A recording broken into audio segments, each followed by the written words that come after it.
సంస్కృతి సంపద YouTube channel తరపున అందరికి స్వాగతం.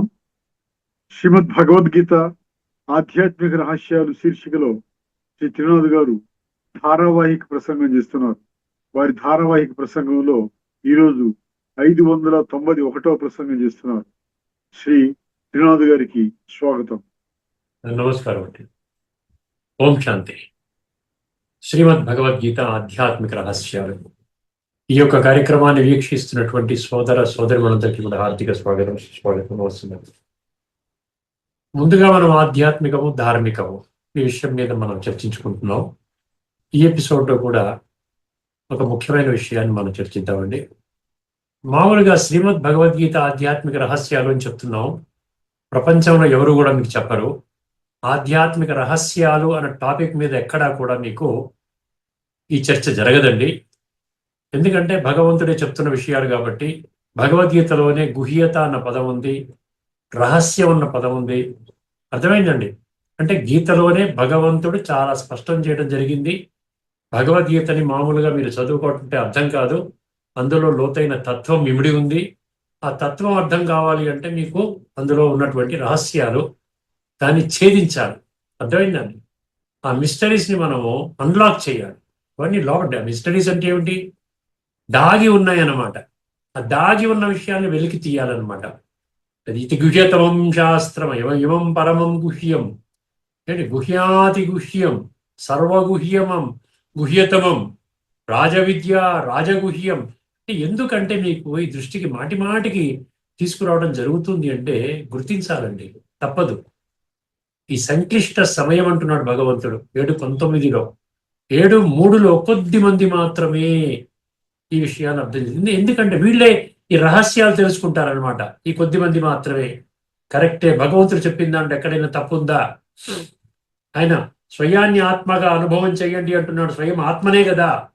ఈ ప్రపంచంలో ఎవరైనా చెప్పారా ఇది నువ్వు ఆత్మవి కాదయ్యా, నువ్వు శరీరం అని చెప్పి?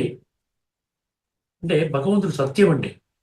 భగవంతుడు సత్యం అనుకున్నప్పుడు భగవంతుని మహావాక్యాలు కూడా సత్యమే, పరమసత్యం అన్నమాట.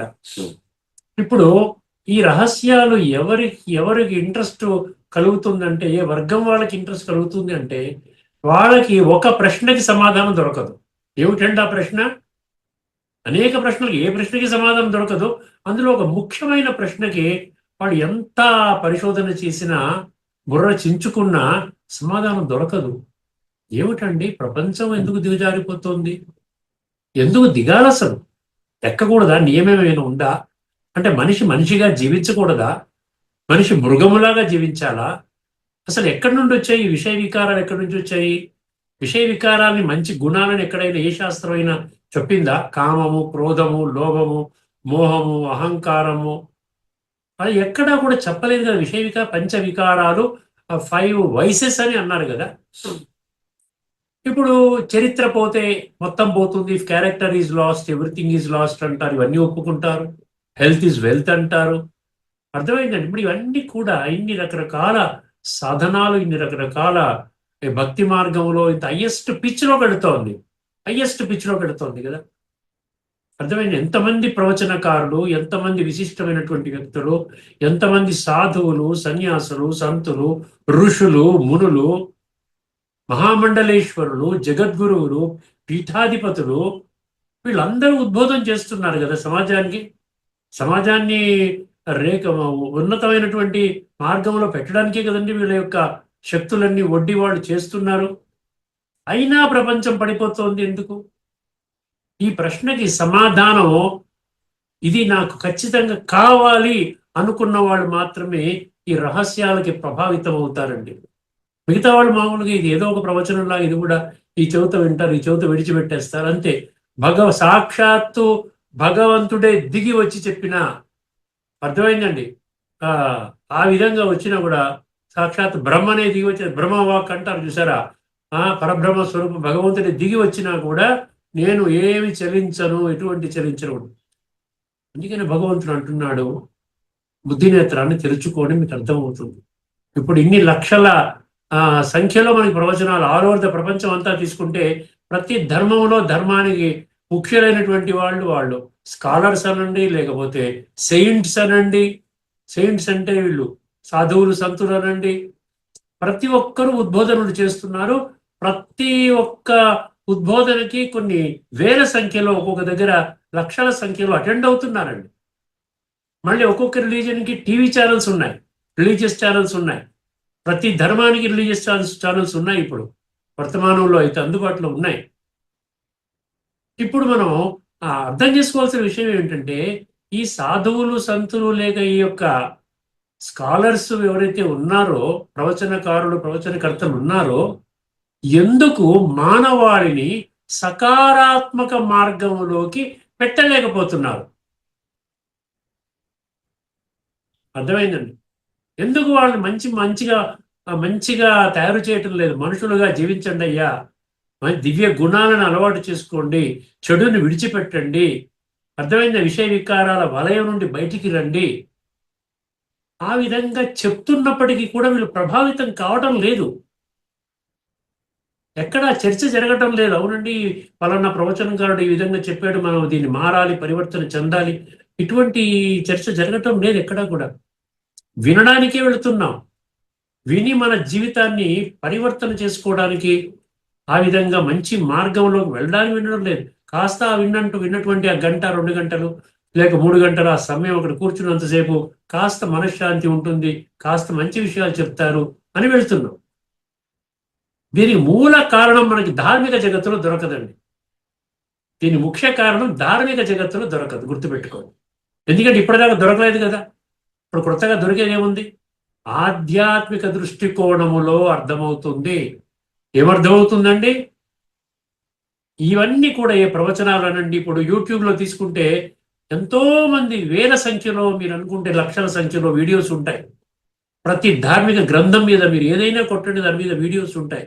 వేదాలు, ఉపనిషత్తులు, బ్రహ్మసూత్రాలు, నారద సూత్రాలు, ఇవన్నీ చాలా ఉన్నాయి కదా.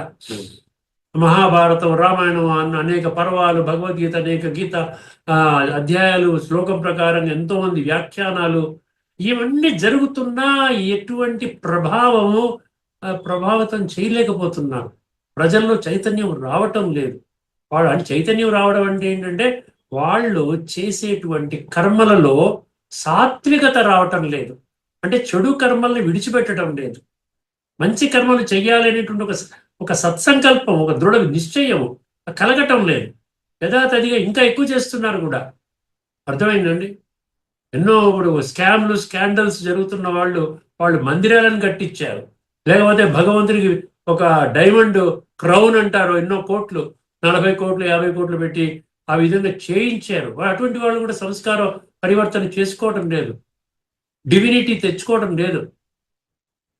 మళ్ళీ వాడు చేసే పనుల్లో భగవంతుడు కూడా మాకు సహాయం చేస్తున్నాడు అని చెప్పి ఇంకా రెచ్చిపోయి ఇంకా పెద్ద పెద్ద స్కాండల్స్, స్కామ్స్ చేస్తూ ఉన్నారు. మళ్ళీ ఇంక దీనికి పరిష్కారం ఏమిటి?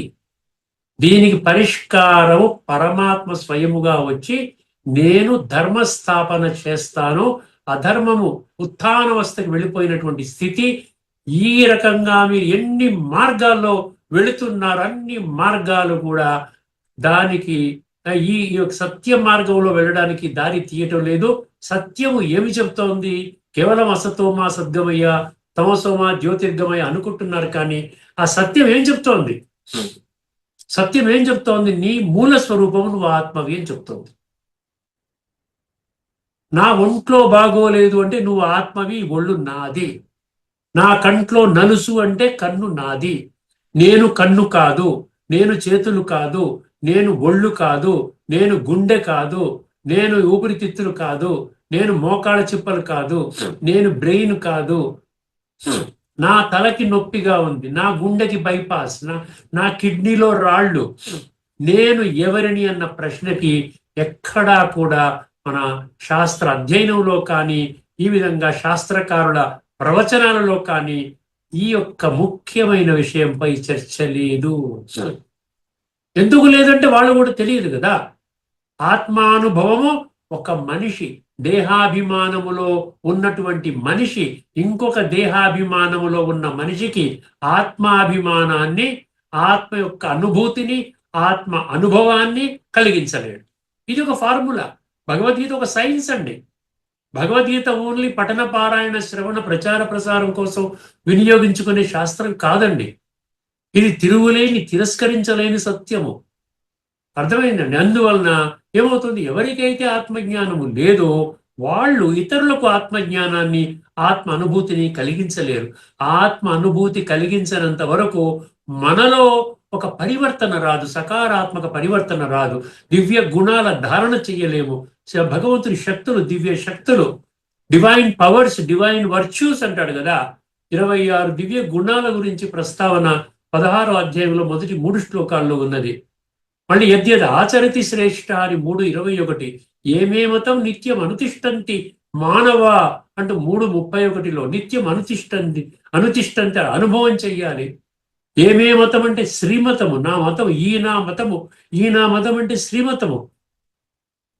సో ఈ శ్రీమతాన్ని మనం అర్థం చేసుకోలేదు. శ్రీమతం అంటే జ్ఞానము, జ్ఞానం అంటే ఆత్మజ్ఞానము, ఆధ్యాత్మిక జ్ఞానము అంటే ఆత్మ, పరమాత్మ, సృష్టి చక్ర జ్ఞానము, కర్మ సిద్ధాంతము, ఇవన్నీ వస్తాయి అందులో. అర్థమైందండి. అంటే ఎవరైతే స్వయముగా ఆత్మానుభవం చేసుకొని చెప్పటం లేదో ఈ ప్రవచనాలు, వారి ద్వారా ఇతరులు కూడా చైతన్యం అవ్వరు. వీరు దేహాభిమానంలో చెప్తున్నారు, వాళ్ళు దేహాభిమానంలో వింటున్నారు. సో పరివర్తన అనేది జరగట్లేదు. ఎక్కడ వేసిన గొంగళి అక్కడే ఉన్నది, గుర్తుపెట్టుకోండి. అర్థమైందండి. ఇది ఎంతైనా చర్చించుకోవచ్చు. ముఖ్యంగా మీకు చెప్పదలుచుకునే ఉద్దేశం ఏంటంటే, ఆత్మాభిమాని స్థితిని, ఆత్మ అనుభవం చేస్తున్నటువంటి స్థితిలో ఉన్నటువంటి వాడు చెప్తేనే ఇతరులకి ఆ విషయం బుద్ధిలో కూర్చుంటుంది. అర్థమైందండి. రాజయోగం అనే ప్రక్రియ ద్వారా ఆత్మ పరమాత్మ యొక్క కలయిక, దాని ద్వారా సంస్కార పరివర్తన. ఫైనల్ గా రిజల్ట్ ఏంటంటే, ఈ జన్మలో హాయిగా ఉంటాం, బ్రతికినంతకాలం హాయిగా ఉంటాం, నిశ్చింతగా ఉంటాం, మంచి పనులు చేస్తాం, అందరికీ సుఖాన్ని ఇస్తాం. భగవంతుడిని సుఖకర్త దుఃఖహర్త అంటారు. ఆ విధంగా జీవితాన్ని గడుపుతాం, నిండు 100 ఏళ్ళు బ్రతుకుతాం, హాయిగా నిశ్చింతగా ఉంటాం. రోగాలు కూడా మన దగ్గరికి రా, ఉన్న రోగాలు కూడా పోతాయి. చివరికి అతి త్వరలో ఉన్న ఈ భూమండలంపై స్థాపన కాబడే సత్య త్రేతాయుగాలు అనబడేటువంటి స్వర్గములో అడుగు పెడతాం. అర్థమైందని. మిగతా వాళ్ళకి అర్హత లేదండి. ఎంత గొప్ప ప్రవచనాలు ఇచ్చిన వాళ్ళైనా కూడా వాడు సంస్కార పరివర్తన మీద ఫోకస్ చేయనంత వరకు, ఆత్మజ్ఞానం మీద ఫోకస్ చేయనంత వరకు, వాళ్ళు ధార్మిక జగత్తులోనే ప్రయాణం చేస్తున్నంత వరకు వాళ్ళు కూడా సత్య త్రేతాయుగాల్లో వాళ్ళ యొక్క పాత్ర ఉండదు. ఇవన్నీ కూడా తిరుగులేని తిరస్కరించలేని సత్యాలు. ఇక్కడ ఫుల్ స్టాప్ పెడతారండి. మనము గత కొన్ని ఎపిసోడ్స్ నుంచి, నేను కూడా 10 ఎపిసోడ్స్ నుండి 18వ అధ్యాయంలోని 42వ శ్లోకం, అంటే మొట్టమొదట మనము 4వ అధ్యాయం 13, 18వ అధ్యాయం 41 మనం చర్చించుకున్నాం. ఏమంటే భగవంతుడు 4 వర్ణాలని ఆయనే స్థాపన చేశాడు, ఆయనే పెట్టాడు. కాబట్టి ప్రపంచంలో 4 వర్ణాల యొక్క ఆవశ్యకత ఉంది. అప్పుడే ఈ ప్రపంచం సరైన విధంగా నడుస్తుంది అని భగవంతుడే పెట్టాడు. భగవంతుడే పెట్టాడంటే ఒక లక్ష్యమో ఏదో ఒక భావన ఉంటే కనుక పెడతాడండి, ఊరికని పెడతాడా? సో ఆ కోణంలో మనం 1842లో బ్రాహ్మణ, క్షత్రియ, వైశ్య, శూద్ర అనే దాంట్లో మొదటి వర్ణం ఏదైతే ఉందో అదేంటంటే, మొదటి వర్ణం బ్రాహ్మణ వర్ణము. ఆ బ్రాహ్మణ వర్ణములో ప్రతి ఒక్కరూ రావచ్చు. ఇప్పుడు వర్తమానంలో మనం ఎస్సీస్, బీసీస్, ఎస్టీస్, ఇంకా నిమ్న జాతి వాళ్ళు అంటున్నాం చూసారా, హరిజనులని, అంటరాని వాళ్ళని, ఇంకేదైనా అనండి. కానీ భగవంతుడి దృష్టిలో ఇవేమీ లేదు. ఆత్మ. ప్రతి ఒక్కరూ కూడా ఆత్మానుభవం చేసి పరమాత్మతో ఆ విధంగా సాంగత్యం ద్వారా ఆ యొక్క సంబంధాన్ని జోడించుకోవడం ద్వారా వాళ్ళు హైయెస్ట్ లెవెల్కి వెళ్ళవచ్చు. అంటే 850 కోట్ల మంది మనుషులకి కూడా ఈ అవకాశం భగవంతుడు కల్పిస్తున్నాడు. ఎంత నిష్పక్షపాతియో చూసారా. సమూహం సర్వభూతేషు నమే ద్వేష్యోస్తి నా ప్రియ అంటాడు చూసారా. నాకు ఒకరంటే ప్రత్యేకమైన ప్రేమ లేదు, ఒకరంటే ప్రత్యేకమైన ద్వేషము లేదు, నాకు అందరూ సమానమే అంటాడు. అర్థమైందండి. సో ఆ విధంగా కోణంలో బ్రాహ్మణుల యొక్క లక్షణాలు 9 లక్షణాల్లో మనము 9 లక్షణాలు తెలుసుకున్నాము. ఆఖరి లక్షణం ఏదైతే ఉందో ఆస్తిక్యం అంటే విశ్వాసము, నమ్మకము, ఫెయిత్ అంటాం, ట్రస్ట్ అంటాం. దానిలో ఇంకా కొన్ని విషయాలు మీ దృష్టికి తీసుకొని వస్తామండి. ముందుగా శ్లోకం ఏంటండి, శమో దమః తపః శౌచం తర్వాత ఏమన్నాడు? క్షాంతిరార్జవమేవచ, శమో దమ తప శౌచం క్షాంతిరార్జవమేవచ, జ్ఞానం విజ్ఞానం ఆస్తిక్యం బ్రహ్మ కర్మ స్వభావజం. అర్థమైందండి? సో జం అంటే ఏంటంటే పుట్టుక. ఆ విధంగా బ్రాహ్మణుల యొక్క పుట్టుక ఉంటే మీరు బ్రాహ్మణులుగా అవ్వాలి. పుట్టాలి అంటే ఈ లక్షణాలన్నీ మీరు తెలుసుకొని అర్థం చేసుకొని జీవితంలో ఆచరణలోకి తీసుకొని రావాలి. లేకపోతే మీరు బ్రాహ్మణులు కాదు. ఇది భగవాను వాచ. సో ఇప్పుడు ఆస్తిక్యంలో మనము ఇంకో కొన్ని విషయాలు మీ దృష్టికి తీసుకొని వస్తాను. చాలా జాగ్రత్తగా అర్థం చేసుకునే ప్రయత్నం చేయండి. మనము గత ఎపిసోడ్లో మనము ఉపనిషత్తుల గురించి కూడా చెప్పుకున్నామండి. గీతా శ్లోకాలు చెప్పుకున్నాము. తర్వాత ఉపనిషత్తులో కఠోపనిషత్తులో 1, 3, 11, 2, 3, 12. ఆఖరిగా మనం ఏం చెప్పాం? 2, 3, 12 ఏముంది కఠోపనిషత్తు? పరమాత్మ వాక్కుకు మనస్సుకు కళ్ళకు అందేవాడు కాదు. కళ్ళతో చూడలేవండి. మీరు కళ్ళతో చూడాలి భగవంతుడు అంటే మీరు గీతకి దాటేశారు. గీతను దాటి గీత బయటికి వెళ్ళిపోయి గీతను చదువుకుంటున్నారు. అర్థమైందండి? కళ్ళకు అందేవాడు కాదు. ఆయన ఉన్నాడు అని విశ్వసించే ఆస్తికుడికి తప్ప ఆయన లేడని వాదించే నాస్తికుడికి లేదా కేవలం తర్కించే వారికి ఆయన ఎలాగ అనుభవంలోకి వస్తాడు అంటే పరమాత్మను తెలుసుకోవడానికి ఆస్తిక్యం అంటే అస్థి నుండి వచ్చింది. అస్థి అంటే ఉన్నాడు, ఉన్నది అంటే ఉన్నాడనే విశ్వాసము. ఇది మొదటి మెట్టు. అది మనం చర్చించుకున్నాం గత ఎపిసోడ్లో. ఇప్పుడు కఠోపనిషత్తు, అదే ఉపనిషత్తులో 2.3.13 రాసుకునేవాడు రాసుకోవచ్చండి. మీరు చెక్ చేసుకోండి, దయచేసి చెక్ చేసుకోండి. మీరు ఎంత చెక్ చేసుకుంటే ఎంత నాకు అంత ఆనందం అన్నమాట. మీరు కూడా దానికి చెక్ చేసుకున్న వాళ్ళు ఏం చేస్తారు తెలుసండి, కరెక్ట్గానే చెప్తున్నారా లేకుండా అంటే డిఫరెంట్గా చెప్తున్నారా, ఏదేదో అనుకూలంగా చెప్తున్నారా అని అనుకోకుండా మీరు చెక్ చేసుకొని తేడా ఉందంటే మీరు నాకు ఫోన్ చేయండి. మీ ఫోన్ నంబర్ మీరు కామెంట్ సెక్షన్లో పెట్టండి. పెడితే నేను మీకు కాల్ చేస్తాను, మనం చర్చించుకుందాం. అర్థమైందని? కేవలం ఏంటంటే ఒకటి ఉండాలి. ఈ చర్చకి మూల కారణం ఏంటి ఉండాలండి? సత్యత. అంధవిశ్వాసం నుండి బయటపడి మనం బుద్ధినేత్రాన్ని తెరుచుకొని చక్కగా ఒక మెచ్యూర్డ్ లెవెల్ ఆఫ్ అండర్స్టాండింగ్ లోకి వెళ్ళి అందులో మనం చర్చించుకోగలిగితే మీకు ఏం అక్కర్లేదండి. 2-3 నిమిషాలు చర్చించుకుంటేనే మీకు ఆ డౌట్ అనేది తీరిపోతుంది. కఠోపనిషత్తు 2.3.13 ఏం చెప్తుందండి? అస్థిత్యేవో ఫలబ్ధవ్య తత్వ భావేన శోభయోః అస్థిత్యేవో ఫలభస్య తత్వభావః ప్రసీదతి ... ఏదో కనీసం 1-2 పంక్తులను చదవాలని నాకు కూడా అలవాటు అవుతుంది. ఎందుకంటే కఠినంగా ఉంటాయి ఈ మంత్రాలు. అందుకని పదవిచ్ఛేదనానికి కొట్టేవనుకోండి గూగుల్లో మీకు ఇచ్చేస్తాడు. అర్థమైందండి? పరమాత్మను మొదట ఆయన ఉన్నాడు, చూసారా? భగవంతుడు ఉన్నాడు, అది ఆస్తిక భావము. ఆస్తిక్య అంటే అదనమాట. భగవంతుడు ఉన్నాడని ఫస్ట్ స్టెప్ కదా. ఉన్నాడు అని మీకు దృఢ నిశ్చయంగా ఉందనుకోండి, అప్పుడు మీరు ప్రయత్నం చేస్తారు. ఉన్నాడో లేడో తెలియదు, వీళ్ళు ఏదో చెప్తున్నారు కానీ ఎక్కడ ఎవరికి అనుభవం లేదు. ఎక్కడున్నాడు, వాళ్ళు చూసారా చేశారా, ఏడు రకరకాల సంశయాలు. అర్థమైందని తెలుసుకోవడానికి ఎటువంటి ప్రయత్నము చెయ్యరు. కొన్ని లక్షల మంది ఇప్పటికే ఆ మార్గంలో ప్రయాణం చేస్తున్నప్పటికీ కూడా మనకు విశ్వాసం. అందుకనే భగవంతుడు 7వ అధ్యాయం 3వ శ్లోకంలో కొద్ది మంది మాత్రమే నమ్ముతారు భగవంతుడు ఉన్నాడు. ఆస్తిక్య భావము. ముందుగా ఏం చేయాలంటే పరమాత్మను మొదట ఆయన ఉన్నాడు అని గ్రహించాలి. First point. ఎప్పుడైతే సాధకుడు నిరంతర శ్రద్ధతో ఆయన ఉన్నాడు అని విశ్వసిస్తూ సాధన చేస్తాడో, చూసారా, అప్పుడు ఆ పరమాత్మ యొక్క అసలు తత్వము, నిజస్వరూపము ఆ సాధకుడికి స్పష్టముగా వెల్లడవుతుంది. అర్థమైందండి? 2:3:13 చెప్తుందండి కఠోపనిషత్తు. అంతకుముందు 2:3:12. ఈ 2 కంబైన్ చేసి ఒక వాక్యం చెప్పాడు ఇక్కడ. ఏంటంటే 2:3:12, 2:3:13. ఇప్పుడు నేను చెప్పింది 2:3:13. అర్థమైందండి? కాబట్టి ఇక్కడ ఏం చెప్తున్నాడు? భగవంతుడు ఉన్నాడా లేడా కాదు, ఇక్కడ ఏం చెప్తున్నాడు ఉండండి. అప్పుడు పరమాత్మకు అసలు తత్వము నిజస్వరూపం ఆ సాధకుడి స్పష్టంగా వెల్లడవుతుంది. ఈ 2 మంత్రాలు ఈ 2 మంత్రాలు అంటే 2, 3, 12, 2, 3, 13 కఠోపనిషత్తు. ఈ 2 మంత్రాలు ఆస్తిక్యం యొక్క ప్రాముఖ్యతను వివరిస్తున్నాయి. ఆస్తిక్యం అంటే అంటే విశ్వాసం. భగవంతుడు ఉన్నాడు, 100% ఉన్నాడు, డౌటే అక్కర్లేదు, పరమాత్మని అనుభూతి చేయవచ్చు, అనుభవం చేయవచ్చు. ఈ మార్గం భగవద్గీతని ఆధ్యాత్మిక దృష్టికోణంలో అర్థం చేసుకుంటే అప్పుడు మనకి అనుభూతి కూడా జరుగుతుంది. ఈ విధంగా అనుభూతి కొన్ని లక్షల మంది చేసుకున్నారు. ఈ 2 మంత్రాలు ఆస్తిక్యం యొక్క ప్రాముఖ్యతను వివరిస్తాయి. భగవంతుడు ఉన్నాడా లేడా అనే సంశయము ఉన్నంత కాలము, చూసారా, భగవంతుడు ఉన్నాడా లేడా అనే సంశయం ఉన్నంత కాలము ఆయనను అనుభూతి చెందడము, ఆయనను అనుభూతి చేయడము సాధ్యము కాదు అంటున్నాడు, అసంభవం అంటున్నాడు.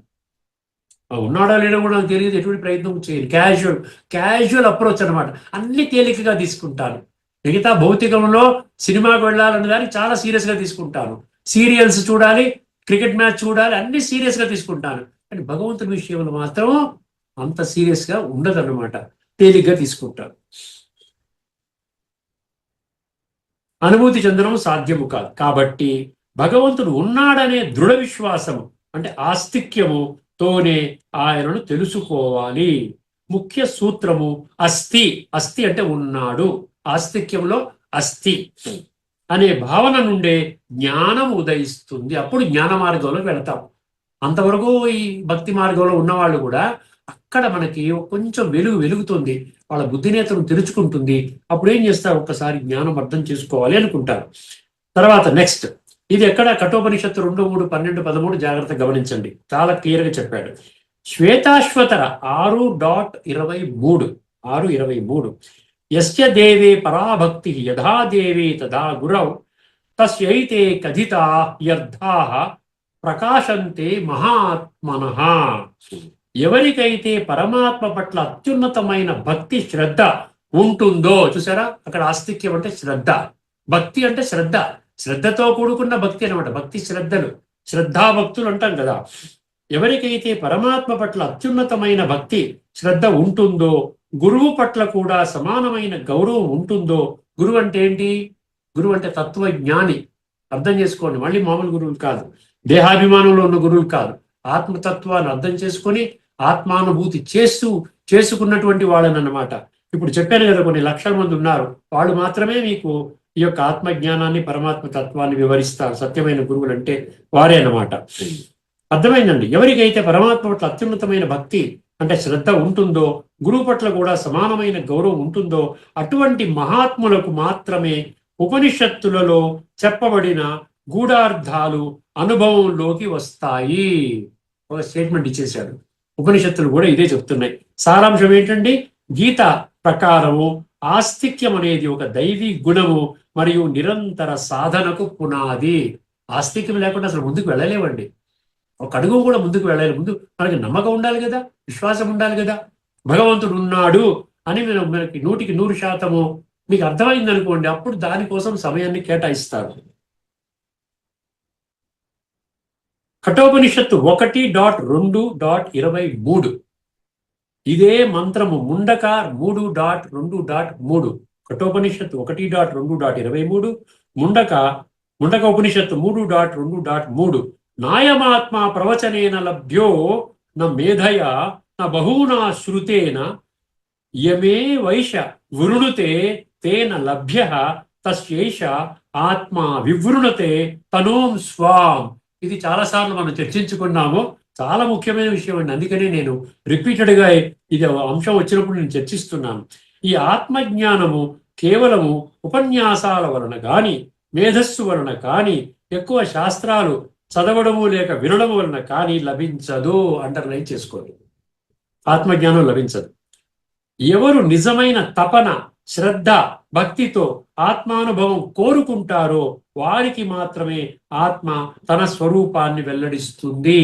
అంటే ఆత్మజ్ఞానము కేవలము శాస్త్ర అధ్యయనముతో కాదు, నిజమైన అంతర్ముఖత, విశ్వాసము ద్వారా లభిస్తుంది. చూసారా, విశ్వాసం వచ్చింది కదా, ఆస్తిక్యము. అందుకని ఈ యొక్క మంత్రాలు మీకు చెప్పడం జరుగుతుంది. తర్వాత ముండక ఉపనిషత్తు 3.2.10 ఇదేం చెప్తుందో చూడండి. యం యం లోకం మనసా సంవిభాతి విశుద్ధ సత్వ కామాయతే యాంశ్చ కామాన్ తం తం లోకం జయతే తాంశ్చ కామాన్ తస్మాదాత్మజ్ఞం హ్యర్చ హ్యర్చ ఏ భూతి కామ. ఓకే, ఇక్కడ ఎలా పలుకుతున్నాను అనేది ముఖ్యం కాదండి. నేను పలుకుతున్నానంటే మీ దృష్టికి కనీసం కొన్ని పంక్తులను మీకు చెప్పాలని ఒక తపన. అక్కడ కావలసింది అందులో ఉన్న లోతైన తత్వాన్ని మీరు అర్థం చేసుకోవాలి. అదే పలికితే మంచిగా పలికితే భగవంతుని పొందాడు అనేటువంటి భావన నుంచి మీరు బయటకు వచ్చేయండి దయచేసి. పవిత్రమైన విశ్వాసముతో ఆత్మజ్ఞానిని అనుసరించేవాడు, దీని మీనింగ్ చూడండి, ముండగా 3:2-10. పవిత్రమైన విశ్వాసముతో, శుద్ధ విశ్వాసం అన్నమాట, అంటే ఎటువంటి డౌట్ లేకుండా అన్నమాట. పవిత్రమైన విశ్వాసముతో ఆత్మజ్ఞానిని అనుసరించేవాడు ఉన్నత ఫలితాలను పొందుతాడు. ఇది ఉపనిషత్తు ముండక 3:2-10. తర్వాత చాందోగ్య ఉపనిషత్తు 7:19-1. యదా వై శ్రద్ధదాతి అధమనుతే నా శ్రద్ధధన్ మనుతే శ్రద్ధా వై మనః శ్రద్ధాం భగవో విజిజ్ఞాస ఇది. శ్రద్ధామి, శ్రద్ధ అనే పదాలు చాలా సార్లు వచ్చాయి ఇందులో. శ్రద్ధాం భగవ ఇది హోవాచ. ఇప్పుడు చూడు, దీనిలో శ్రద్ధ ఎన్నిసార్లు పెట్టాడో ఒకసారి జాగ్రత్తగా వినండి. మనిషి శ్రద్ధ కలిగినప్పుడు మాత్రమే సత్యాన్ని లోతుగా మననం చేస్తాడు. చూసారా, శ్రద్ధ ఉండి ఎప్పుడు వస్తుంది శ్రద్ధ? భగవంతుడు ఉన్నాడు, ఆస్తిక్యం, అప్పుడు శ్రద్ధ వస్తుంది. అప్పుడు కొంచెం సత్యం కోసం తెలుసుకోవాలని కొంచెం మంచి విషయాలు విని పరిశోధన చేస్తాడు, లోతుగా మననం చేస్తాడు. శ్రద్ధ లేకపోతే నిజమైన ఆలోచన జరగదు. అందువలన శ్రద్ధ అనేది ఆధ్యాత్మిక పురోగతికి ప్రధాన ఆధారము. శ్రద్ధావాన్ లభతే జ్ఞానం అన్న 4:39 గీతలో. తర్వాత ఇక్కడ అందుకని శ్రద్ధ చాలా చాలా విషయాల శ్రద్ధ చెప్పాడు. తైత్తిరీయ 1:11-3 అండి. 1:11-3 ఇది ఆఖరి ఉపనిషత్ మంత్రం నేను రాసుకున్న దాంట్లో. 1:11-3 శ్రద్ధయాదేయం అశ్రద్ధయా అదేయం శ్రియాదేయం క్రియాదేయం భియాదేయం సంవిదాదేయం. దేయం అన్నాడు, ఒత్తు పెట్టలేదు, దేయం కాదు, సంవిదాదేయం. దానము కాని, దీని మీనింగ్ వినండి, దానము కాని శుభకార్యము కాని శ్రద్ధతో చెయ్యాలి, నిర్లక్ష్యముగా చేయకూడదు. గౌరవముతో, వినయముతో, బాధ్యతతో, జ్ఞానముతో చెయ్యాలి. ఇది ఆస్తిక్య భావనకు, దైవ భక్తికి, ధార్మిక జీవితానికి మూల సూత్రము. ఇప్పుడు ఈ ఉపనిషత్తుల సారం ఒకటి చెప్పేసి ముగిస్తానండి. ఒక్క 2 నిమిషాలు లోపలే. ఉపనిషత్తుల ప్రకారము ఏం చెప్తున్నాడు? భగవంతుడు ఉన్నాడు అనే ప్రాథమిక విశ్వాసము లేనిదే ఆత్మానుభూతి అసాధ్యము. మళ్ళీ చదువుతాను, జాగ్రత్త వినండి. ఉపనిషత్తుల ప్రకారము, ఇక్కడ కఠోపనిషత్త, ముండకోపనిషత్త, చాందోగ్య ఉపనిషత్తు అనలేదు.